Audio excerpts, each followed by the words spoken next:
Вітаю глядачів Львів Медіа. Сьогодні в мене в ефірі до 24 лютого 2022 року. Я би представляла як мій колега, журналіст, а зараз я скажу військовослужбовець 47-ї окремої механізованої бригади Магура Владислав Данко.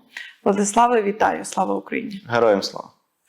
Зараз відчувається ще оця тяглість до журналістики, чи вже геть зовсім у військовій справі? Ще трішки залишилось, тому що спілкуюсь з колегами.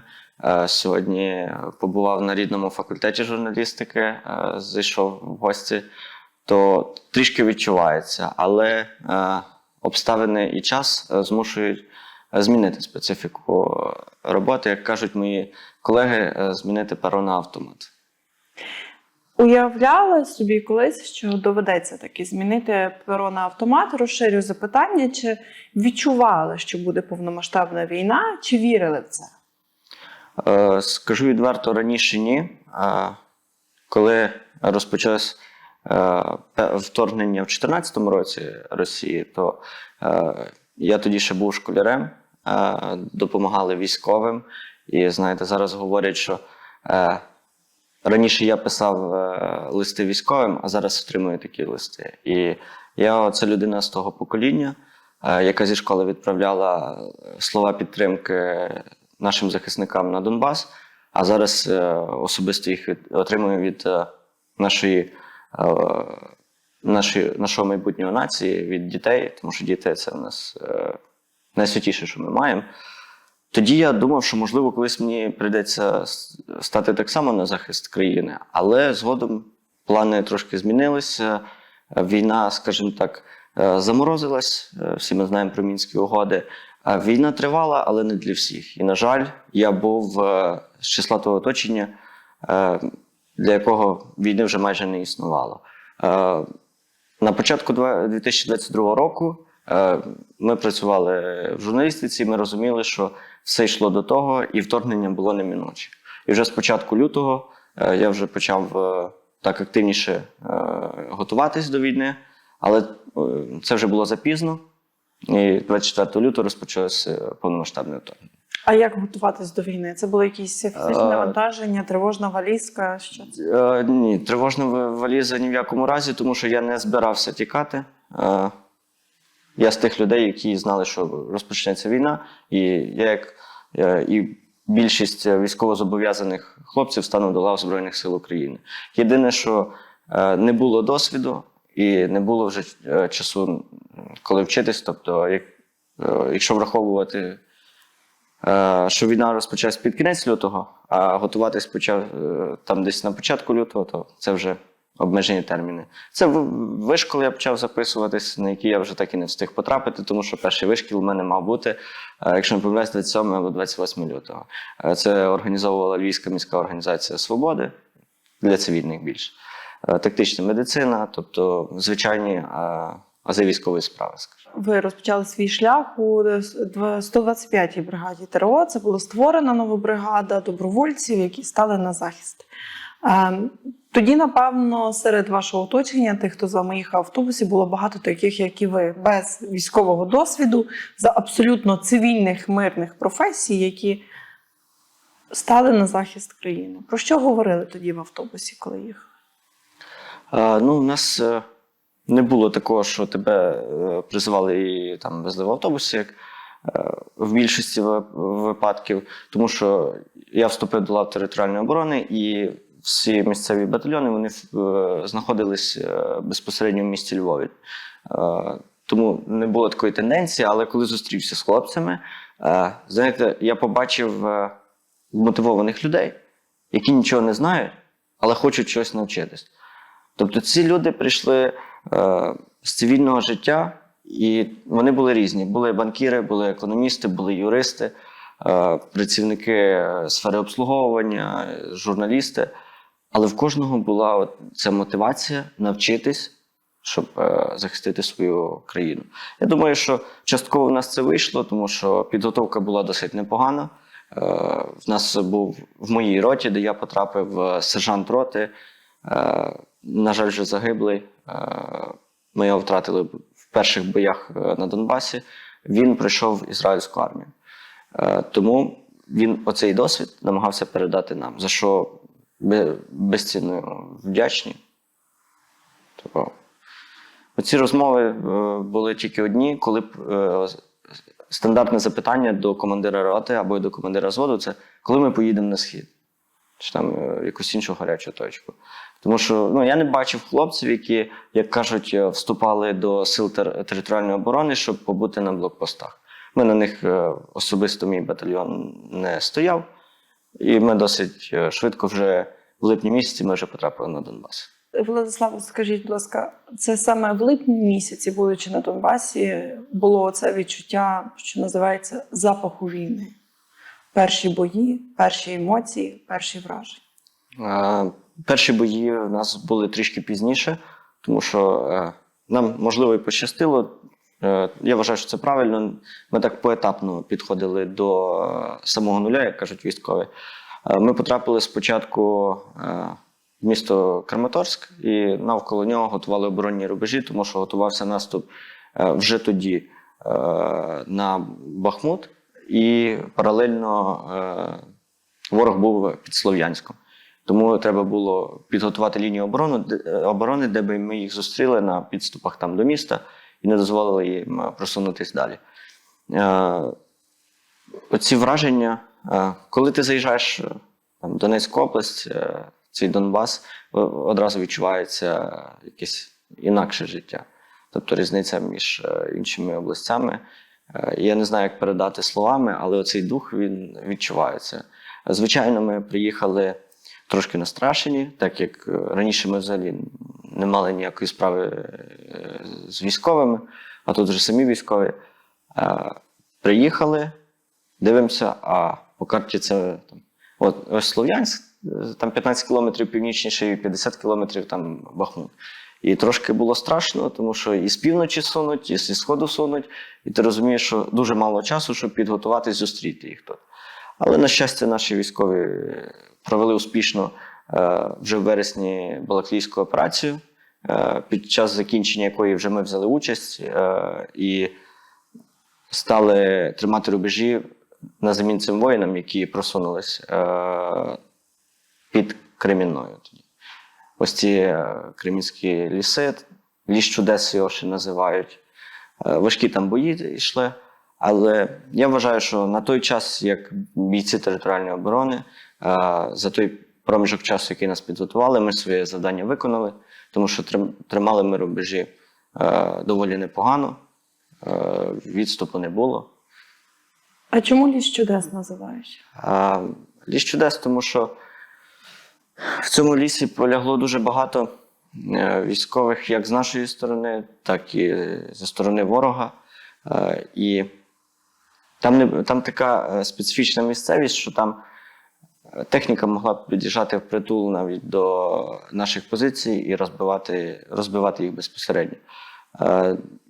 Це великий сосновий ліс, авіація там працювала.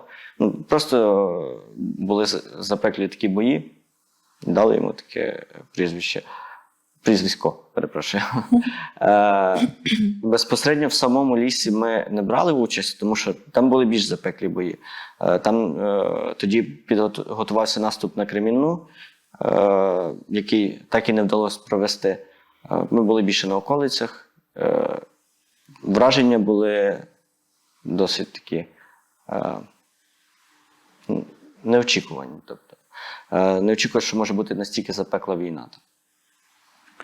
Коли для вас дійшло це розуміння, що я на війні, це небезпечно, це стосується як і мого життя, так і, в принципі, долі країни. Був такий десь момент? Цей момент, напевно, настав 24 лютого, коли я зрозумів, що на мені і моїх співгромадянах лежить доля не тільки наша, а доля наступних наших поколінь, наших дітей, наших онуків. Я на початку інтерв'ю згадав про дітей. Це наше майбутнє, це те, за що ми воюємо в першу чергу. Це наша свобода, наша незалежність. І коли мене люди там питають, ти не очікував війну, чи чому трапилась війна? Я кажу, відкрийте підручник історії з часів зруйнування Запорізької Січі Катериною II і по сьогодні. І проаналізуйте, скільки воєн було між росіянами і українцями. Ось вам відповідь. Ця війна, це взагалі не новина, тому що попередні покоління наші, вони так само проводили велику боротьбу за нашу незалежність, а ми просто продовжуємо їхню роботу. І я вважаю, що на наші плечі зараз покладена найбільша відповідальність, тому що саме від нас зараз це залежить. А коли відчулась війна, то це, напевно, десь після першого прильоту ти відчув, що ось прилетіло, що війна вже дійсно там, біля мене. А на фронті це стабільно. Тобто ти вже з часом звикаєш просто до цього. Ви згадали про дітей, тоді я ще уточню. Що ви писали у листах військовим? І чи бачите те, що історія повторюється, чи діти пишуть те саме зараз вам? Звичайно, історія повторюється так само і в цих словах. Ну, зазвичай я зараз не згадаю доцільно, які я там тексти писав, але це слова підтримки і слова вдячності. І оце те, що потрібно робити всім цивільним. Інколи, приїжджаючи в тил, військові не відчувають цього. Тобто не потрібно військовим ні грошей, нічого. Їм потрібні просто там слова підтримки і вдячності. Тому що, а що інакше? Гроші, машини, там, тепловізори, все на що збирається. Та воно в особистому житті військовим взагалі не потрібно. Він не забере це додому. Гроші в будь-який момент військовий розуміє, що він може втратити життя. Я думаю, що ті гроші далеко йому там не допоможуть. А оці слова підтримки моральної, щоб в тебе піднімався бойовий дух, продовжувати цю боротьбу. Бо, будемо відвертими, за 1,5 року дуже багато військових втомилось. І дедалі більше я чую від своїх побратимів, які від початку повномасштабного вторгнення, що вони не проти були б демобілізуватись, піти на ротацію. Але добровільно ти цього не можеш зробити, закон не передбачає.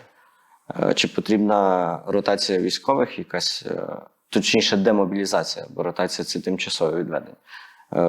Звичайно, потрібно. Я думаю, що люди, які ще готові продовжувати боротьбу, на півроку, на рік, там, на 2 роки, скільки кого витримає, люди залишаться. Люди не демобілізуються, розуміючи, що вони приносять велику користь там державі. Але цивільні, які тут знаходяться, ось вони повинні готуватись до того, що завтра я піду поміняю якогось військовослужбовця на фронт. Тому що він воює 1,5 роки за мене, за мою сім'ю, за наш народ, а завтра ця доля випаде на мої плечі. І люди повинні бути готовими, а військовим, я думаю, що потрібно рано чи пізно буде відпочити, тому що війна, я вважаю, буде затяжна. Про затяжну війну говорять багато, говорять часто, говорять експерти, говорять військові, ви в тому числі, тільки що сказали. Але питання, чи готове суспільство, на вашу думку, до затяжної війни? Тому що ми пригадуємо початок повномасштабного вторгнення, коли радник Офісу президента нам говорив про 2-3 тижні українцям, і це всіх заспокоювало. І зараз проводять аналогії зі словами прем'єр-міністра Ізраїлю, який зразу чесно вийшов і сказав, що до війни треба бути готовими, до війни довгої. І тут питання, як ви вважаєте, чи готове суспільство до довгої війни? І чи тоді ми не прогадали, заспокоюючи суспільство? Цікаве таке запитання. Дивлячись на сьогоднішнє суспільство у нас, я більше схиляюсь до того, що воно не готове, ніж готове. Тому що дедалі більше спостерігається тенденція, коли цивільні втомлюються від війни. Вони це заявляють гучно, і ніхто цього не соромиться. І дедалі більше стає людей, які стає байдуже просто на війну. Ось це дуже засмучує, але мені здається, що військові покладають більше в себе в думках, тобто там, не говорячи про це, вони покладають більше надії на це суспільство, тому що військові розуміють, що вони будуть захищати цю країну до останнього подиху. А ось що потім буде після їхньої, там, якщо станеться смерті або якась інша ситуація, це все випаде на долю суспільства, тобто тил цивільних людей. Я вважаю, що людям більше потрібно цікавитись війною. Тобто багато хто, якщо ви пам'ятаєте початок війни, там люди сиділи новини, читали 24/7. Ну, це не обов'язково постійно робити, просто як мінімум цікавитись подіями. Ми бачимо, я не знаю, як вас, у мене дуже багато друзів, це історії, підтримка військових, банки, збори. Не обов'язково там допомагати великими сумами. Як хтось каже, я не маю 200 тисяч, щоб віддати. Дай 20 гривень, дай 30 гривень. Десь 1000 людей вже буде 20-30 тисяч. І отак збираються великі суми. В першу чергу має бути підтримка фронту, тому що фронт без тилу не може існувати. А друге, ну, люди мають більше згуртуватися. Я не відчуваю такої згуртованості, яка була на початку війни. Тільки коли ми згуртовані, нас не може перемогти жоден ворог. Ми побачили це на прикладі Києва, коли був наступ, коли просто з Західної України, з Центральної України вся допомога йшла на Київщину, на схід, на південь, туди, де було гаряче, де було потрібно. Тих самих біженців, згадайте, як приймав ну, не тільки Захід, так само Центральні області. Все, що потрібно, люди намагались допомогти. Звичайно, знайшлись і хитрі наші громадяни, які вирішили нажитись на цьому. Ну, без цього ніяк. На жаль, в суспільстві є такі люди, і це треба прийняти факт. Вони є і серед військових, тому що ну, не всі однакові. Але згадайте, як наша згуртованість допомогла відбити навалу Орди на Київ. Тому що тоді трапилось чудо, і тоді було видно роботу українців. Якщо цієї згуртованості не буде, ми можемо не перемогти в цій війні. Погоджуюся з вами, але що робити? Як згуртувати суспільство? Ви знаєте, ви львів'янин, і ви, напевно, в курсі останніх скандалів, які трапилися у Львові, зокрема, що стосується весіль. Було 2 гучних весілля. Одне за участі колишнього прокурора та екс-працівниці, яка зараз намагається поновитися через суд або скасувати рішення суду про її поновлення в ДБР.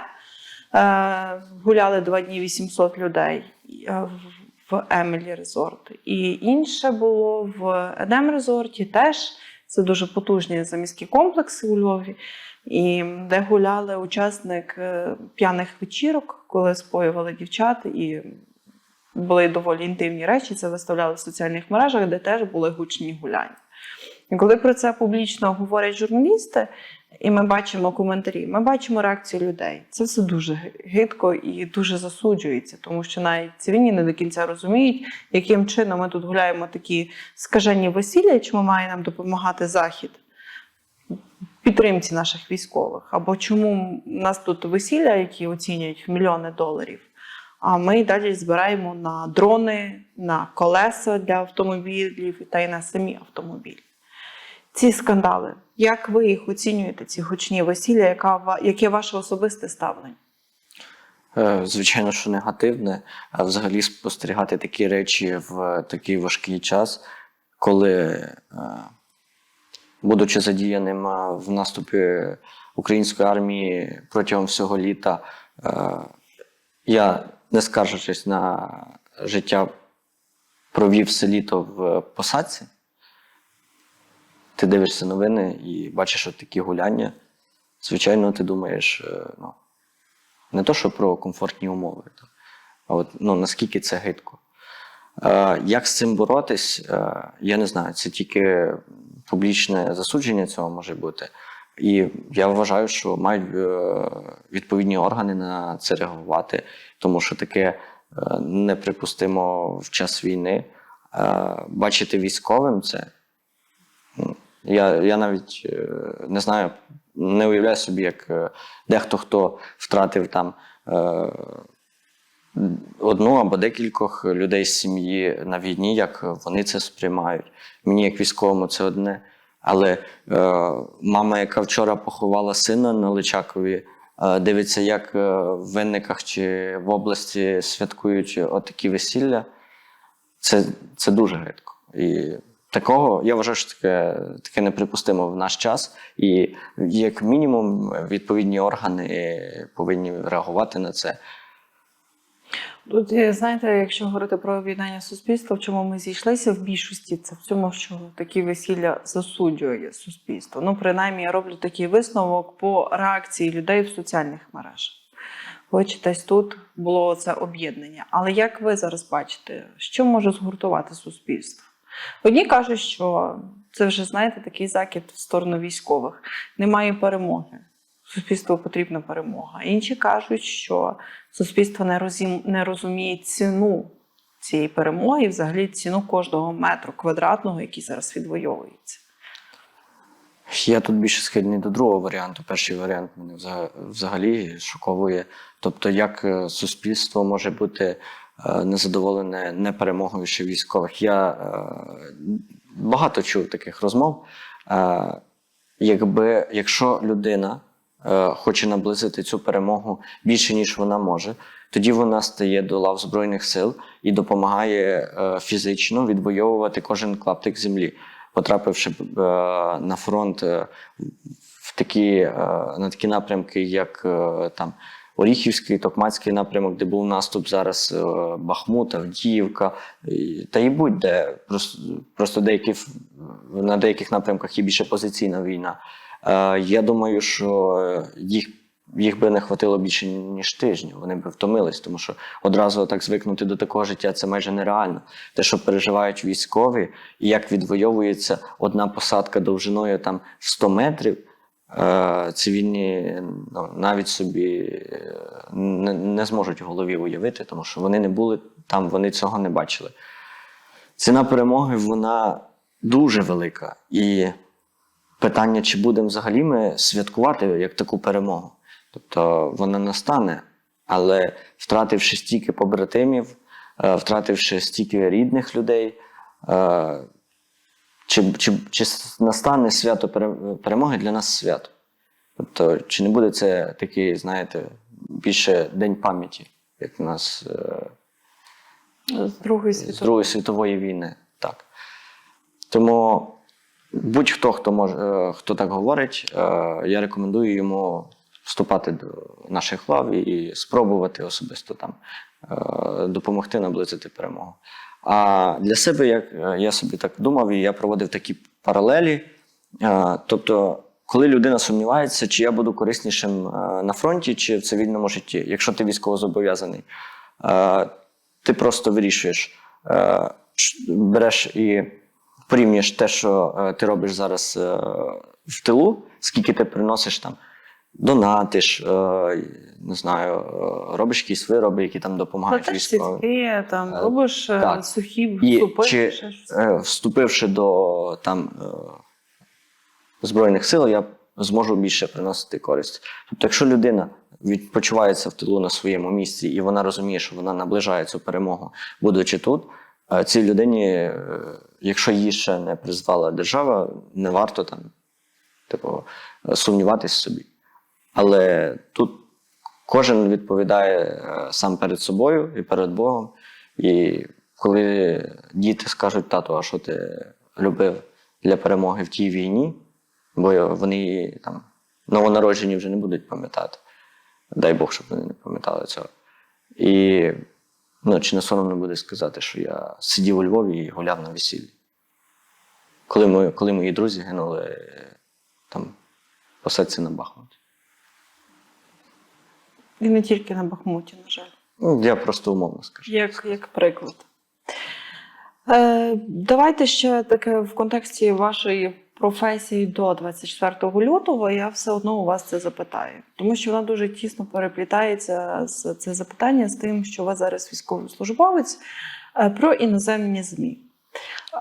Дуже часто ми в Україні посилаємося на джерела, які дають іноземні ЗМІ, зокрема на їхні матеріали. І ми пригадуємо, що влітку була така хвиля іноземних матеріалів про те, що контрнаступ не такий, що іноземні партнери не задоволені швидкістю та результатами. Як яскравий приклад того, що іноземні ЗМІ не до кінця чітко висловлювали позицію свою, взагалі не опиралися на факти, це був підрив Каховської ГЕС. Якщо ми пригадуємо, тоді дуже тяжко їм було наважитися написати про те, хто ж саме підірвав Каховську ГЕС. Були і звинувачення в бік Збройних сил України, зокрема Сил оборони, якщо взяти цілком. Було питання про те, що воно просто вийшло з ладу, що це не росіяни, і лише, напевно, десь тиск міжнародної дипломатії та українського суспільства таки змусили частково сказати, хто винен в цій техногенній катастрофі. Як ви розцінюєте таку позицію, зокрема в моменти, коли там почався контрнаступ, коли ми доходимо до якоїсь точки у цій історії, навіть коли передавалися ці ракети Абрамс, були до кінця не зрозуміло, іноземні ЗМІ писали про те, що Україні не можна давати ці ракети, вона буде ними стріляти по території Росії, хоча ніхто ще не говорив конкретно про яку навіть дальність йдеться. Як ви розцінюєте такі меседжі від іноземних ЗМІ світового рівня? Ну, дивіться, такі меседжі іноземних ЗМІ і заяви наших партнерів, вони мають турбувати виключно іноземних партнерів. Іноземні партнери не воюють за нашу з вами свободу. Вони допомагають нам, щоб ми воювали за їхню свободу. Тому що якщо сьогодні не стане України, завтра росіяни будуть в Польщі. І вони це прекрасно розуміють. Якщо їм не подобаються темпи контрнаступу, хай водять свої війська, і хай їхні війська покажуть, як краще провести контрнаступ. Я думаю, що тут більше відповіді не може бути. А щодо іноземних ЗМІ, то можна пожартувати так, що, можливо, це і не така досвідченість іноземних ЗМІ, на яку ми покладаємо на них. Тому що будь-який незалежний журналіст, він буде висвітлювати тільки правду. Всі були заяви, всі знали, що Каховську ГЕС підірвала Росія. Якщо вони цього не наважуються чи бояться там, то чим вони краще там, того самого Орбана, скажімо, який там теж боїться відправляти через свою країну зброю, щоб не постраждати. Ну, всі ми прекрасно розуміємо, чому він це робить. Я думаю, що тут так само російська пропаганда зіграла в них там за кордоном, і вони висвітлили цю інформацію. Але я би більше тут ставив до прикладу українських журналістів, тому що те, що висвітлюють українські журналісти на війні, це безцінна робота. І я бачив, як наші журналісти приїжджають під самий нуль, і вони не бояться загинути, але вони висвітлюють цю війну так, як вона триває. Так, вони не там, звичайно, не висвітлюють її з тієї сторони, бо вони туди не мають доступу, і це би було навіть взагалі нелогічно, тому що деякі іноземні журналісти, як ви знаєте, на кшталт французьких з італійських або ЗМІ, італійських, вони висвітлюють і з російської сторони, і з нашої сторони. Я дуже мало зустрічав на фронті іноземних журналістів, траплялось декілька випадків, але можливо, це мій досвід, можливо, їх більше. Я не можу зараз констатувати факт. Але те, що я бачив, як я бачив роботу українських журналістів, вони приїжджали до нас, я більше ніж задоволений. Оце люди, яких я би ставив приклад студентам-журналістам, які навчаються там, на наших факультетах, і показував їхню роботу всьому світу. Якщо ми говоримо про іноземні ЗМІ, то чому вони не посилаються на наших журналістів, які більше доцільно висвітлюють цю війну, які з місця подій можуть зробити репортаж і розповісти, що там трапилось. Таких ми знаємо воєнкорів, як Цеплієнко, Бутусов. Тобто, як часто ми бачимо, що, умовно, вони посилаються на наших журналістів таких? Рідко. Вони висвітлюють цю інформацію з тієї позиції, з якої вона їм виявить. Владиславе, ми почали нашу розмову з того, що ви зараз служите у 45-й бригаді Магура, 47-й, перепрошую, бригаді Магура, але ви перед тим були у 125-й. Чому ви перейшли в іншу бригаду? Це була територіальна оборона. Тоді я вступив, поза як я не мав військового досвіду, і в Збройні сили. Зараз це вже одна структура, раніше там не зрозуміло було. В першу чергу брали людей з досвідом. У мене його взагалі абсолютно ніякого не було. Тому це було рішення вступати в сили територіальної оборони, але згодом, здобувши якісь навики в боях, я вирішив, що мені би було цікавіше спробувати щось нове, де я принесу більше користі. І коли я почув за 47-му бригаду, яка формувалася для наступу, я дуже запалився цією ідеєю, подав з побратимам документи на перевід, але поранення в лютому трішки зупинило цей процес.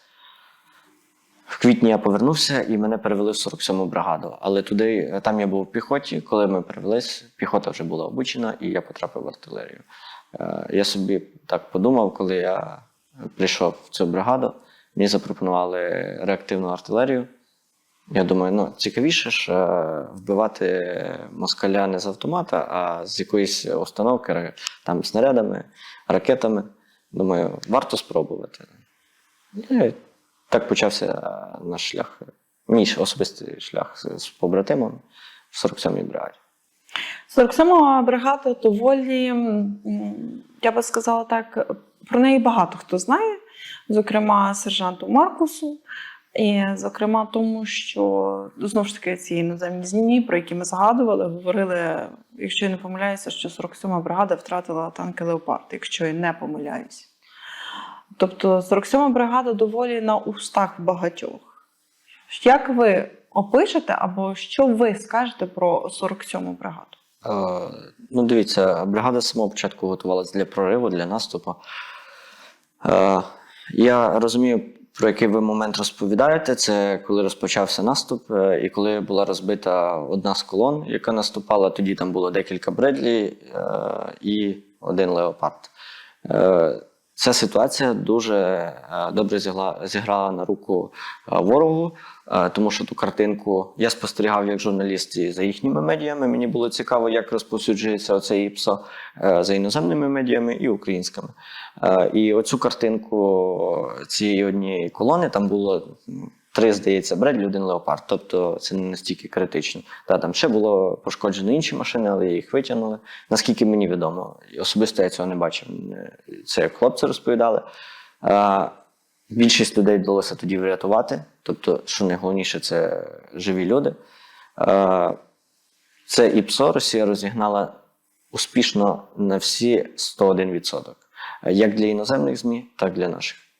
Це було все пов'язано з дискредитацією 47-ї бригади, і, в принципі, Сил оборони. Так, тому що, знову ж таки, треба було показати, що невдалий наступ обірвався, і показати нашим партнерам, що ось ви даєте там техніку, а вона знищується.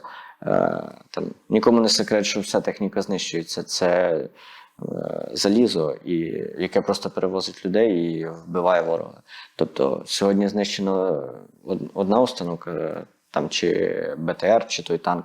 Нам потрібно налагоджувати співпрацю, там, отримувати допомогу, десь своє виробляти і заміняти. Тому що візьмемо іншу сторону, Росія так само несе втрати, і це нормально. Неможливо воювати і не втратити нічого.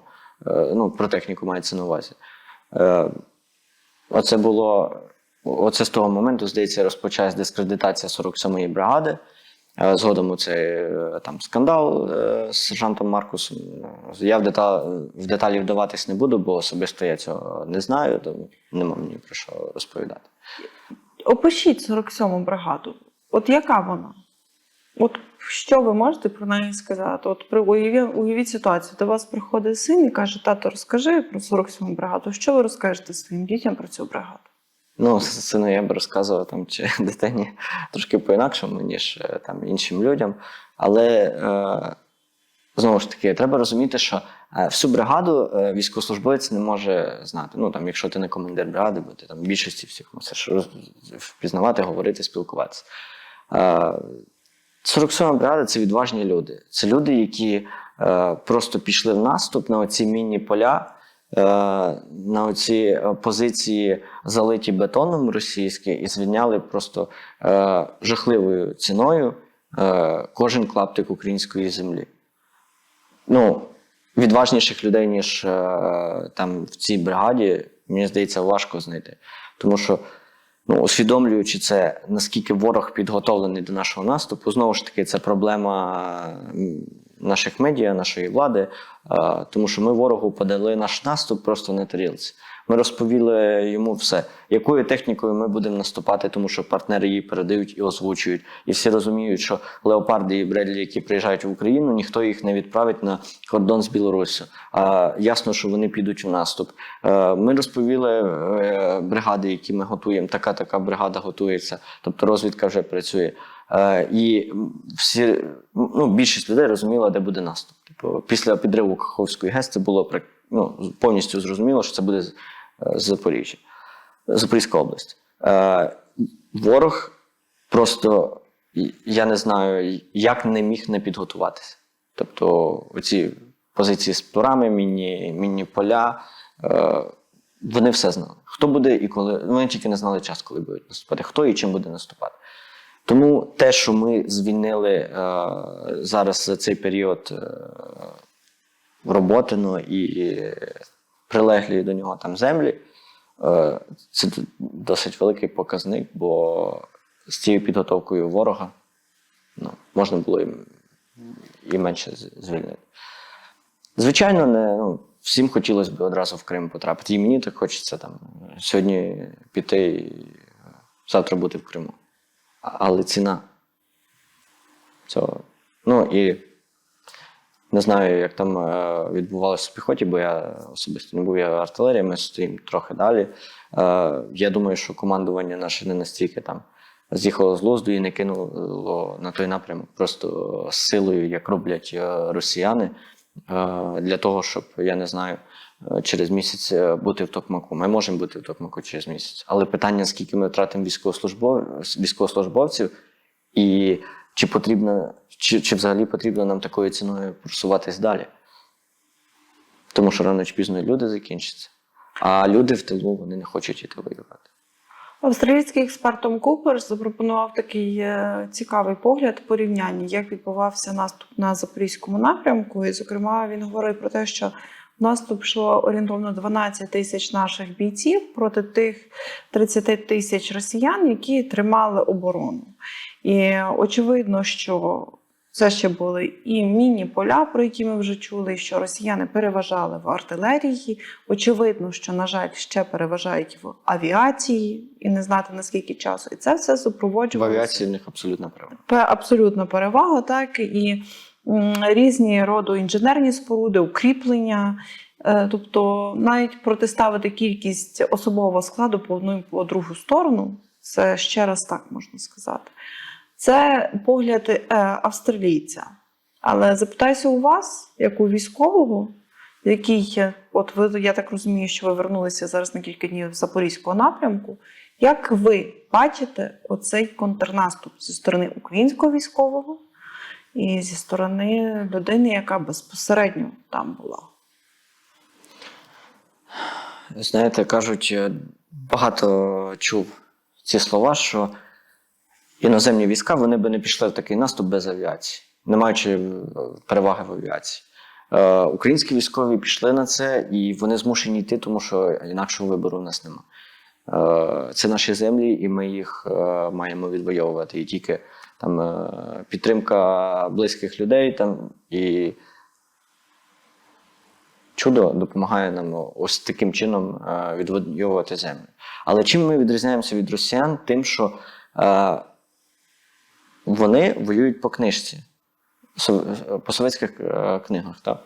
Ми так само, тільки в українців інколи включається щось зробити не так, як написано, щось цікавіше, щось придумати нове. От, напевно, оці фактори, де ми намагаємося переграти ворога, і це нам допомагає в наступі. Цей наступ був не такий успішний, як його очікували там цивільні люди, скажімо, так? Але наступ може бути наступний більший, ніж його очікували так само цивільні. Тобто ніколи не можна вгадати, як пройде війна. Це поле бою, і тут ти не знаєш, як спрацює противник. Противник так само може піти в контратаку. Тобто ти наступаєш, противник отримує перевагу і наступає десь з іншої сторони і завойовує ще більше земель, ніж ти відвоював. Те, що було прийнято саме на цьому напрямку йти в наступ, це вже вирішує командування. Звичайно, що ми, прості військовослужбовці, таким ніхто не займається, ми тільки гадаємо. Я вважаю, що у нас доволі досвідчені є генерали, пан Залужний і інші, які вже пройшли там, війну 14-15 року тоді на Донбасі. І я думаю, що це був найкращий варіант. І те, як воно сталося, воно є правильним. Тобто довіра є до вищого командування, до там, командування Збройних сил, я маю на увазі. Якщо було прийнято таке рішення, значить так мало бути. Я уточнюю, тому що якщо ми говоримо про контрнаступ наш, зокрема на Запорізькому напрямку, всі говорять про те, що тяжко, всі говорять про те, що важко. Але до кінця суспільство не розуміє, чому, напевно. Хоча мало би напевно розуміти. І я у вас прошу описати одну добу життя українського військовослужбовця на Запорізькому напрямку. Що це? Як це? Ну, дивіться, я можу вам описати. Як артилерист. Як артилерист. Так, тут давайте, потрібно тут уточнювати, відрізняти, так. тому що якщо ми беремо піхоту, то я не знаю, це було таке слово кіборги про наших захисників аеропорту. То мені здається, що для всієї української піхоти треба придумати, знаєте, якусь таку відважну назву, тому що це сучасні герої. Це як і герої Марвел, от там дітки ними захоплюються і всі. Оце наші сучасні герої. Тому що от я пробув рік в піхоті, я вже маю з чим порівнювати. То те, що проходять українські піхотинці, це просто пекло на землі. Коли на тебе працює і артилерія, і танки ворожі, і авіація, все. Ну, ти просто жива мішень, коли по тобі інколи прилітають ракети там в 10 більше, ніж людина, і вони їх переживають і йдуть ще в наступ. Як артилерист, то в нас специфіка роботи трошки інакша, це реактивна артилерія. Ми проводимо 24/7 час на фронті, тобто в нас нема такого, що як піхотинців, що ми міняємо один одного, там хтось 2 доби, 3 доби чи там тижнями. Ми постійно живемо на фронті, в бліндажах, там хто собі де знайде місце. І виїжджаємо по команді, виїхали, відпрацювали, приїхали. Дуже приємно там почути, коли хвалять, коли ти розумієш, що ти там щось. Ну, ти не завжди знаєш, куди ти стріляєш, тому що ти не бачиш цього, і ніхто тобі, як там навіднику чи командиру машини, які займаються безпосередньо машиною, ніхто не скаже тобі, по чому ти працюєш. Але коли тебе похвалять, знаєте, то це приємно, бо ти розумієш, що десь там якомусь нашому піхотинцю легше буде просунутись, бо ти відпрацював, бо вже в них там проблеми великі. Ти їм зробив проблеми. Це в найменшому випадку, тому що коли працює РСЗВ, то доволі страшно. Я побував під градами, то не найкраще, скажімо так, відчуття. Ось. Є зараз така проблема, не знаю, про неї не говорять, але можна її підняти, тому що вона актуальна. Зараз прийшли холода, і людям, які живуть в полі, важко, тому що миші всі починають збігатись на тепло. Звичайно, що там в бліндажах якихось воно тепліше. За 2 дні до відпуску мене вкусила миша в палець, типу, коли я спав. Це дійсно проблема, яка спостерігається по всьому фронту, тому що її вирішити нереально. Там, ти вб'єш одних мишей, інші прилізуть. І я вже говорив про це. Там люди скаржаться, там, особливо є люди за кордоном, там, які скаржаться, що їм важко за кордоном. Чи тут у Львові мені важко. Там люди не мають звичайних умов для життя, ті, які для нас буденні, які ми взагалі не цінуємо. Час з близькими, комфорт, і так далі. А там того немає, і люди пристосовуються до цього життя. І Не знаю, живуть так місяцями. Я не знаю, якби там мені сказали, святкуючи Новий рік з 2021 на 2022 рік, я тоді в Хмельницькому був, якби мені тоді за новорічним столом сказали, що я буду там наступне літо проводити живучи в полях Донбасу, я би сказав, то ви що, яке поле? Ну, в мене є там квартира, мені комфортно жити, я не піду в поле жити. А зараз для тебе вже це навіть для нас стає буденністю. Ну, тобто, якщо ти собі створиш нормальні, комфортні умови в полі, там теж можна жити. Все залежить від тебе, як ти облаштуєшся. І від того сприйняття, як ти до цього Звичайно. поставишся. Але а як поставишся? В тебе хіба є вибір?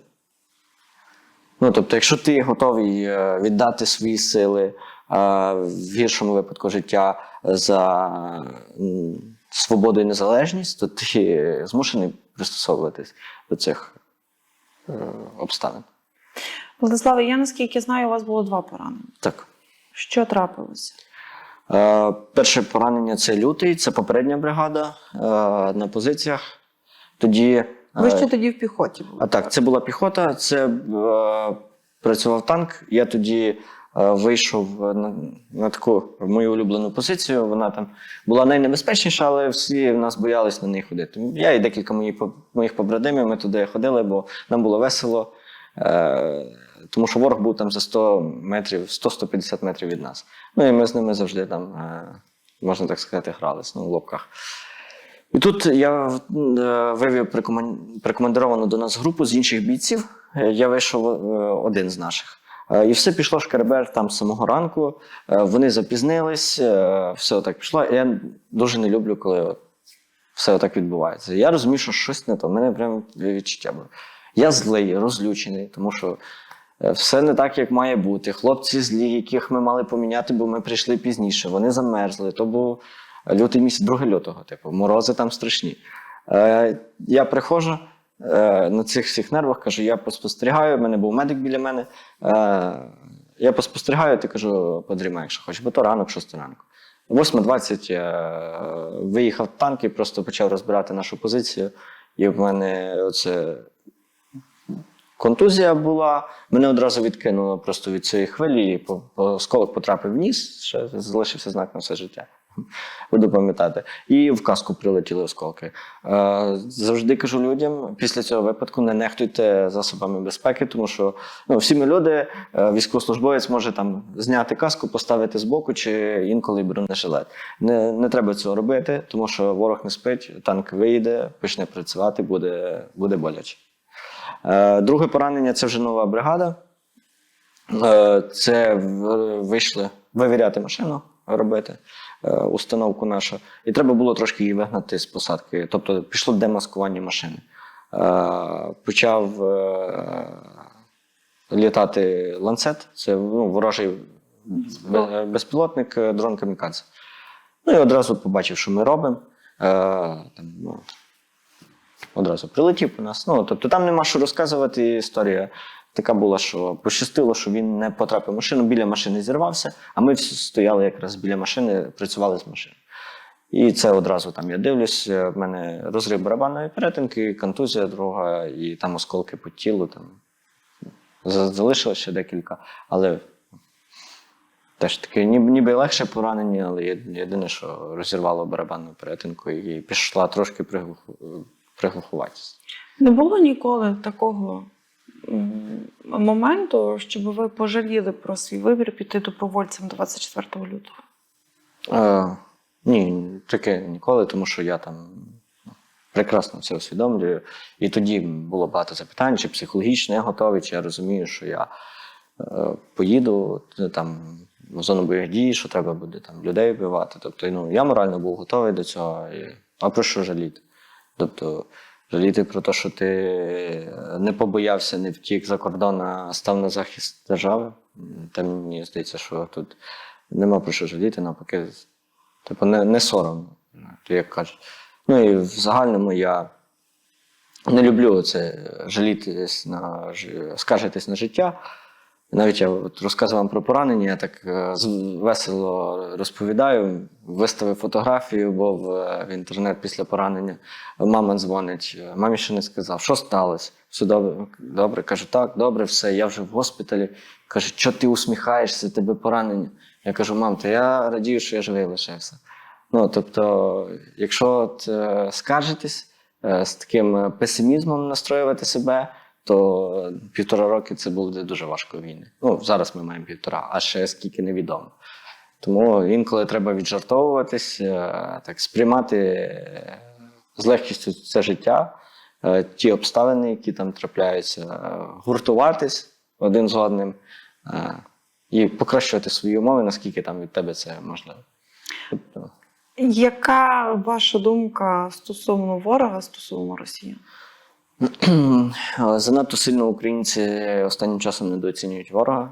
Тобто, ну, знову ж таки, навіяне оце бачення російської армії. Спочатку ми думали, що це могутня армія, потім ми зрозуміли, що могутньої армії в принципі не існує.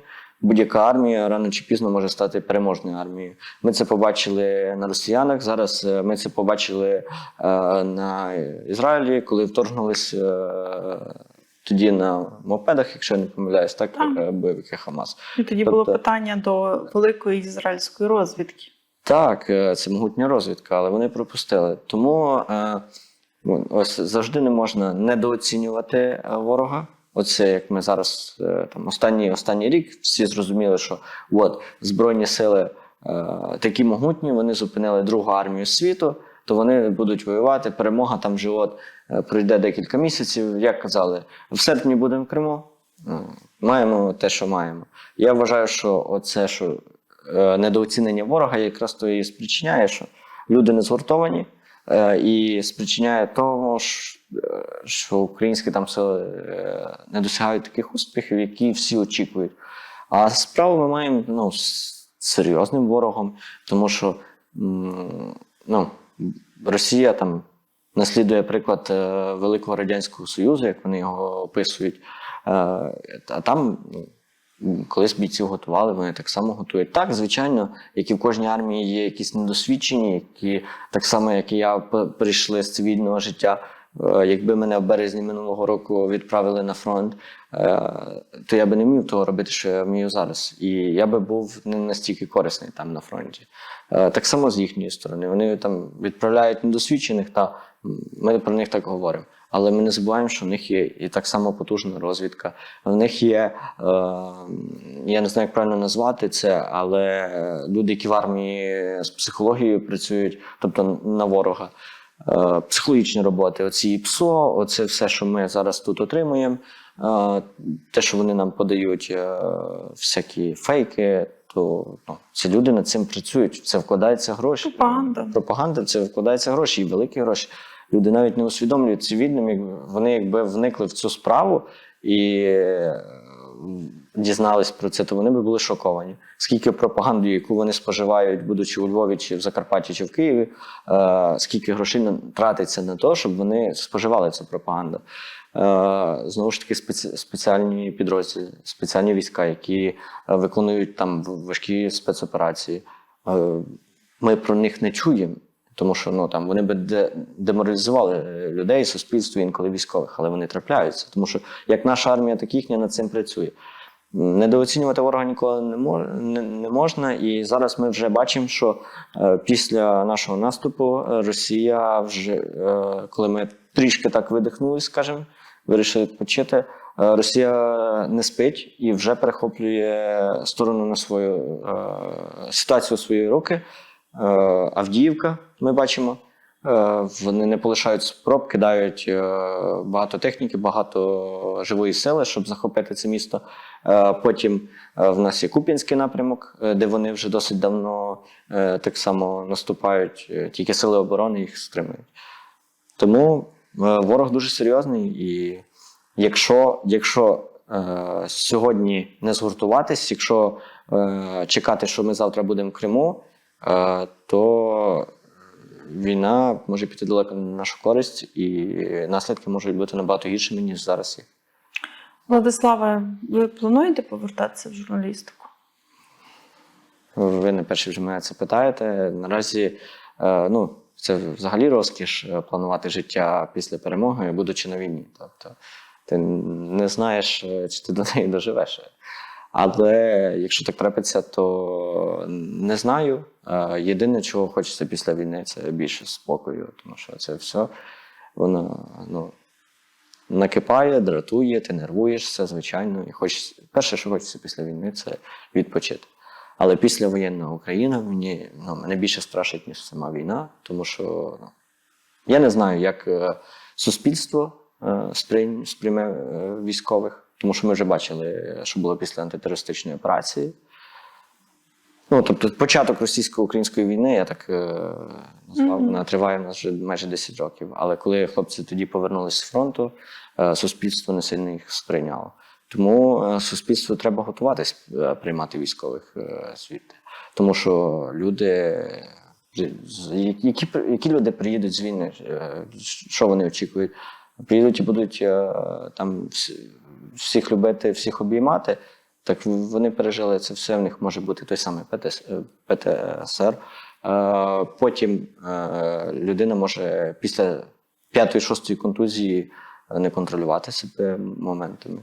І це важливо, щоб, не знаю, цивільні ставились до цього нормально, щоб не йшли на конфлікти з військовими. Тому що людина за війну могла там вбивати людей. Така війна. Не ти вбиваєш, там тебе вбивають. Приїде, і тут до неї її там підбурюють на якусь бійку.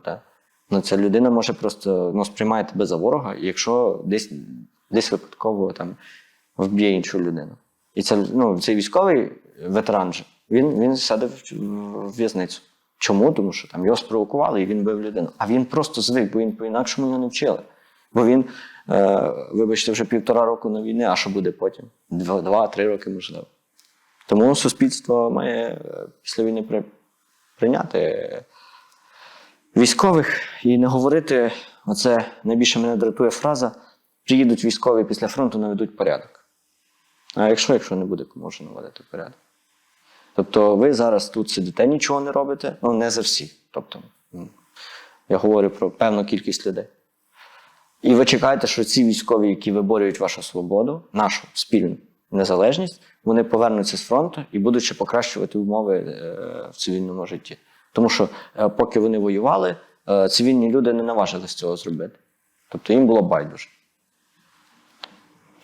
Нас чекає важкий період, і це не один тиждень, і, на жаль, не один рік. Але, Владислава, я вам дякую за відверте таке інтерв'ю і за те, що поділилися своїми думками. Владислав Данко, військовослужбовець 47-ї окремої механізованої бригади, сьогодні гість в ефірі Львів Медіа. Владислава, дякую за все. Дякую вам.